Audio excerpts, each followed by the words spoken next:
ও মা, মা কি কি রান্না করবা? ভাত তো ওইজন্য দিছি, কি রান্না করবো দেখি তোর বাবা কি আনেছে। বাটি করে ডাল ফাল দিছো? না না ডাল দি নাই, বললো যে মাছ আনবো, দেখি কি মাছ আনেছে। আগে আমি চলি আছে বললো তো। বাবা আজকে সুন্দর একটা বেগুন আনেছে, এই যে বেগুন আনেছে আর এই যে কয়টা সিম আনেছে আর সব সবজি। দেখি কি আনেছে।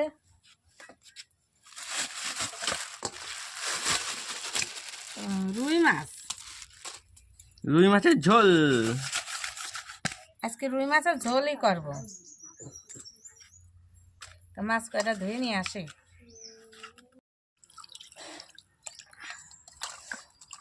মাছ কয়টা যে আজ ছাড়া নি একে একে। ও মা, হ্যাঁ বটি আনলে না? বটি লাগবে না, এই যে হাত দিয়ে টাওয়াল খাওয়ার মতনই করে নিয়ে আসে। বেশি মোটাও না বেশি পাতলাও না, আর এতে বটি লাগবে না। এই যে একটু আঁশ আছে, আর দিয়ে যে এইভাবে ছাড়াই দেবে। এই দেখ এই দেখ, এর থেকে পাতলাও করা যাবে না মোটাও করা যাবে না, ঠিকই আছে সাইজ, ঠিকই আনে। আমার আরো পাতলা মাছ ভালো লাগে। পাগল ছেলে, এই ঠিক আছে। কি সুন্দর মাছ দেখতো, ভাজলে আর একটু ই হয়ে যাবে, ছোট হয়ে যাবে। আজ ছাড়া ধুয়ে নি, আজগুলাকে ছাড়া নি। ভাত অতি অতি মাছ কয়টা ধুয়ে সবজি কাটি নেব। দুমো হয়ে গেছে কেন? আরে নিভিয়ে গেছে, শরীর জাল না, বুঝিস নি। কি কি তরকারি করছো রুই মাছের জন্য? রুই মাছের জন্য কি তরকারি? এ দেখ, ফুলকপি, সিম, আলু, আরো আছে।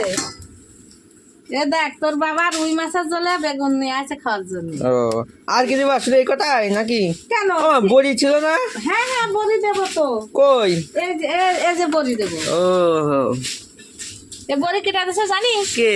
তোর মাসিমণি দেছে। মাসিমণি বড়ি দেছে, রুই মাছের জলে বড়ি দেবো। আচ্ছা তাহলে তাড়াতাড়ি রান্না করো। এই যে বেগুনটা কাটিয়ে নি সুন্দর করে। ও এই বেগুনের চপ খেতেও সুন্দর লাগে। আজ আর চপ মাপ তো হবে না, কালকে ডালের সাথে দেখা যাক।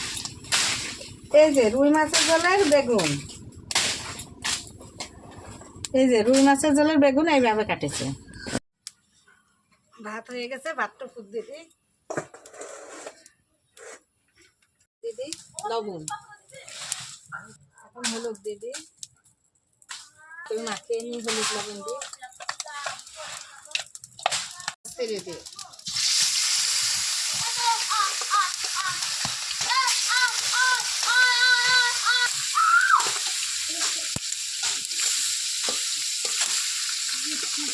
একে একে মাছগুলো আমি সুন্দর করে ভেজে নিই।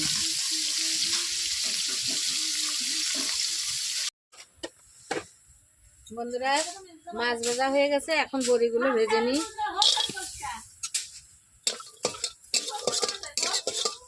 বন্ধুরা রান্না বাড়ি করে নিয়ে চলে এসেছি। আজকে কিছু রান্না করিনি, শুধু রুই মাছের ঝোল। দুই জায়গাতে রাখা আছে, শুধু রুই মাছের ঝোলই করেছি, আর কিচ্ছু করিনি। তার রান্না বাড়ি করে কমপ্লিট করে নিয়েছি, এখন খেতে দেবো। এ বাবু, এ খেয়ে যা রে, আয় আয় আয় তাড়াতাড়ি আয়, বেলা হয়ে গেছে, খেয়ে যা।